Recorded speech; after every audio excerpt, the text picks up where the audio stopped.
அனைவருக்கும் வணக்கம். என்னடா மாநாடு முடிஞ்சிருச்சே, 3 நாள் ஆயிருச்சே, இன்னும் எந்த நாயும் குலைக்கலையேன்னு நெனச்சேன். ஆனா குலைச்சிருச்சு. எந்த கட்சிக்கார நாய்க்கு கூட்டத்த பார்த்து அட்டாக் வந்துச்சுன்னு தெரியல. அந்த கேடுகெட்டு சம்பாதிச்ச காச கொண்டு வந்து, இந்த கேடுகெட்ட நாய்களுக்கு குடுத்து பேச வச்ச நாய்களுக்கான வீடியோ இது. ஏற்கனவே நாங்க கூட்டத்தில சொல்லியிருக்கோம். தேவையில்லாம யூடியூப் சேனலோ, மத்த சேனல்ல இருந்தோ எங்க கட்சிய பத்தி தேவையில்லாம பேசுனா, எங்க கேப்டன் சொன்ன மாதிரி அடிக்கடி உதைக்க உதன்னு சொல்லியிருக்காங்க. அதையும் மீறி போட்டீங்கன்னா, உங்களுக்கு எவ்வளோ ஒரு தைரியம்? கூட்டணி அறிவிக்கிறாங்கன்னு சொல்லி அந்நியார் ஏமாத்திட்டாங்கன்னு சொல்றீங்களேடா! நாங்க கூட்டணி அறிவிப்பாங்க, அத கேட்கணும்னு போனோம்னு யார்டா சொன்னது உனக்கு?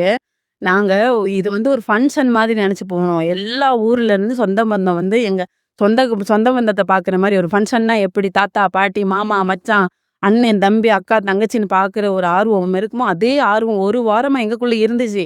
எப்படா மாநாடு நடக்கும்? நம்ம கேப்டன் சொந்தங்கள எல்லாத்தையும் எப்ப பார்க்க போறோங்கிற ஆர்வத்துல நாங்க எல்லாருமே போனோம்.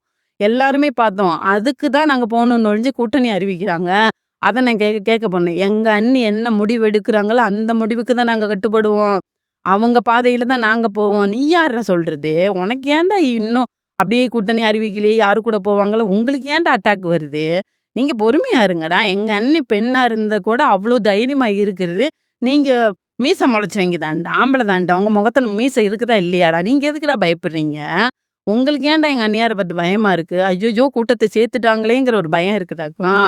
அந்த பயம் இருந்துச்சுன்னா நேரடியா மோதுங்கடா. ஏன்டா காசு குடுத்து இந்த மாரி கூலிக்கார நாய்களுக்கு வச்சு பேசுறீங்க?